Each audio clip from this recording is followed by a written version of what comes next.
اسی لیے کہتے ہیں کہ ایک عالم کی 1 گھنٹے کی فکر 70 سال کی عبادت سے بڑھ کر ہوتی ہے۔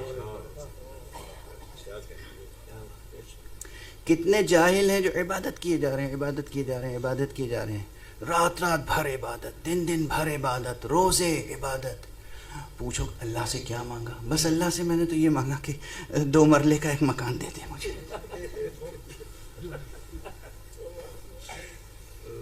پتہ نہیں، مجھے تو آتی بھی نہیں یہ سب زبان، مثال دے رہا ہوں۔ مجھے ایک گھر دے دے، مجھے ایک کار دے دے، مجھے یہ دے دے، مجھے وہ دے۔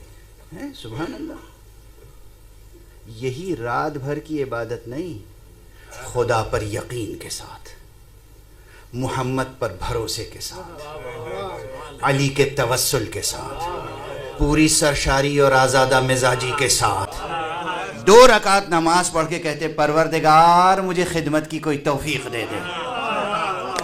سمجھ میں آ رہی ہے بات؟ عبادت کسے کہتے ہیں؟ اللہ سے کیا مانگنا چاہیے، کب، کیسے، کس طرح کیا مانگنا چاہیے؟ معصومین کی دعائیں، امام زین العابدین کی دعائیں، مولا امیر المومنین علی ابن ابی طالب علیہ السلام کی دعائیں،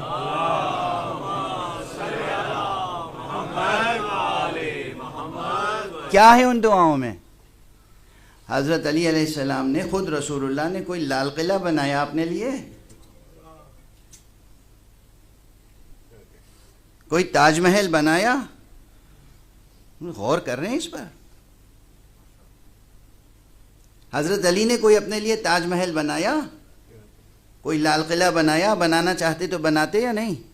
بنا سکتے تھے یا نہیں؟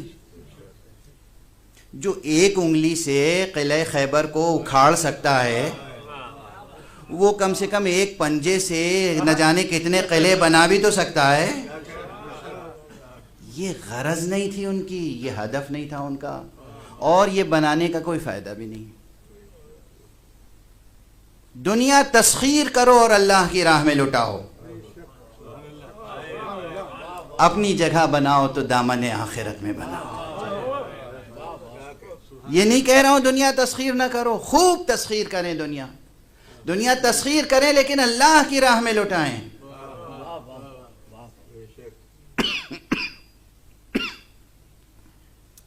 خود اپنے لیے آخرت کی فکر، انسان ہونا، یہ دھرتی، یہ زمین، یہ گیتی، یہ دنیا، یہ حیوانات کا مقبرہ ہے، یا ہمارے جسم تو پیوند خاک ہوتے ہیں، ہماری جگہ دار آخرت میں ہے، وہاں تعمیر کرنا ہے نا۔ وہاں کیسے تعمیر کریں گے؟ یہی سکھانے کے لیے محمد اور آل محمد نے اپنی جانیں نثار کر دی۔ بہت کچھ عرض کرنا چاہتا تھا آج، بہت سی باتیں، لیکن پھر بس اتنی یاد دہانی کے بعد کہ اگر آخرت سازی کرنی ہے اور واقعاً امتی بننا ہے، مصطفیٰ کا امتی، علی کا موالی، تو کیسے بنیں گے؟ 5 چیزیں یاد رکھیے جو کل کہیں تھیں۔ سب سے پہلے معرفت، ان کا حق معرفت ہے، ہمیں معرفت حاصل کرنی ہے۔ دوسرا حق ہے ولایت، ولایت کے معنی ان کی حکومت کو ماننا۔ اب وقت بالکل نہیں ہے کہ میں ولایت کے لفظ پہ بھی بحث کروں کہ ہماری اردو کی ڈکشنریوں میں ولایت کے کیا کیا معنی لکھ دیے ہیں۔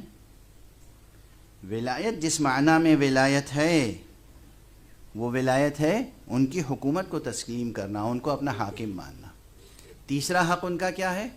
محبت، کہ صرف جبرن نہیں ان کے حاکم مان لینا، محبت کے ساتھ انہیں حاکم ماننا۔ تیسرا حق کیا ہے؟ اطاعت۔ اب اطاعت پہ ایک حدیث یاد آ گئی۔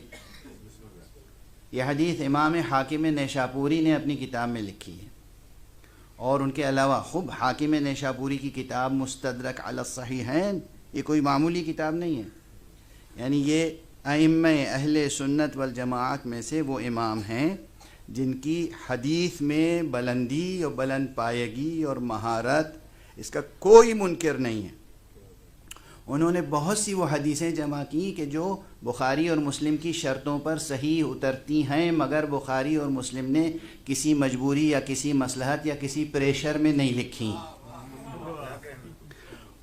اب وہ پریشر کا لفظ بھی یوں زبان پہ آ گیا کہ آج کل ہر طرف یہی لفظ عام ہو رہا ہے۔ ٹھیک ہے، جو آپ سے سنیں گے بھائی وہی تو ہمارے منہ سے بھی نکلے گا نا۔ آپ لوگ بھی تو یہی چاہتے ہیں، کچھ اور تو چاہتے نہیں ہیں۔ ہم یہ چاہتے ہیں کہ جو ہمارے منہ میں ہے وہ آپ کی زبان پر چڑھ جائے، لیکن اب تھوڑا سا کمپرومائز کر رہے ہیں کہ کچھ آپ کے الفاظ ہم ادا کر دیں تو پھر کچھ آپ ہمارے الفاظ ادا کر دیجیے گا۔ تو پتہ نہیں کس ماحول میں تھے کہ انہوں نے بہت سی حدیثیں نہیں لکھی۔ مثلاً اب ایک مثال دے دوں، جناب ابن عباس فرماتے ہیں کہ رسول اللہ نے 23,000 حدیثیں علی کی فضیلت میں بیان کی۔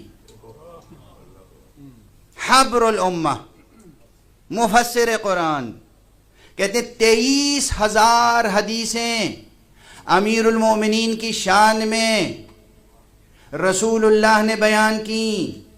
23,000 ذرا ریشیو نکالیے گا۔ اور کتاب بخاری میں کئی حدیثیں ہیں حضرت علی کی فضیلت میں؟ بالکل صحیح آپ نے کہا، صرف 3۔ 23,000 اور 3۔ کیا پریشر تھا، کیا مجبوری تھی، علی کی فضیلت نہیں لکھ سکتے تھے؟ تو جو حدیثیں انہوں نے نہیں لکھی وہ حدیثیں لکھی کس نے؟ امام حاکم نیشاپوری نے۔ امام حاکم میں نیشاپوری کی کتاب المستدرک علی الصحیحین، اس کی ایک حدیث صرف آج پڑھ رہا ہوں۔ حضور نے فرمایا من اطاعنی فقد اطاع اللہ ومن عصانی فقد عصى اللہ ومن اطاع علیا فقد اطاعنی ومن عصى علیا فقد عصانی۔ جس نے میری اطاعت کی اس نے اللہ کی اطاعت کی، جس نے میری نافرمانی کی اس نے اللہ کی نافرمانی کی، اور جس نے علی کی اطاعت کی اس نے میری اطاعت کی، جس نے علی کی نافرمانی کی اس نے میری نافرمانی کی۔ یہ کتاب مستدرک علی الصحیحین میں موجود ہے یہ حدیث، اور دوسری کتابوں میں بھی موجود ہے، علماء اہل سنت کی کتابوں میں۔ اور اس حدیث کے راوی اول حضرت ابو ذر ہیں، اور تنہا نہیں ہیں، جناب یعلا ابن مرہ الثقفی یہ بھی ایک صحابی ہیں جنہوں نے نقل کی، اس کے علاوہ کئی صحابی ہیں جنہوں نے نقل کی، مگر یہ حدیث ضعیف قرار دے دی گئی۔ ابو ذر جیسا صادق دنیا میں کوئی ہے نہیں، اس پر بھی رسول کی گواہی ہے۔ ابو ذر کی نقل کی ہوئی روایت کو ضعیف قرار دے دیا گیا، اور نہ جانے کیسے کیسے ضعیف راویوں کی روایتوں کو قوی قرار دے دیا گیا، اور اس میں بدلا گیا۔ اب دوسری آیتوں حدیث میں جو وہ قطر بیوت ہوئی ہے، جو ایڈیشن اور سبٹریکشن ہوا ہے، جو جوڑا گیا اور گھٹایا گیا ہے، ایڈیشن اور سبٹریکشن کے بعد جو ایڈیشن تیار کیے گئے، ریوائزڈ ایڈیشنز، کریٹیکل ایڈیشنز، اس میں کیا ہوا؟ من اطاعنی فقد اطاع اللہ ومن عصانی فقد عصى اللہ ومن اطاع امیرا فقد اطاعنی۔ اور جو کسی بھی حاکم کی اطاعت کرے گویا اس نے میری اطاعت کی۔ آپ کا جو نعرہ لگانے کا جی چاہتا ہے اسے روکنے کے لیے بلند صلوات کا نعرہ لگا دیجیے۔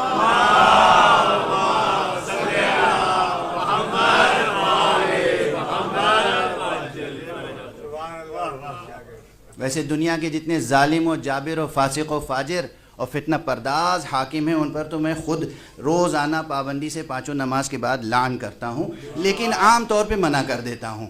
آپ لوگ صلوات کا نعرہ بیان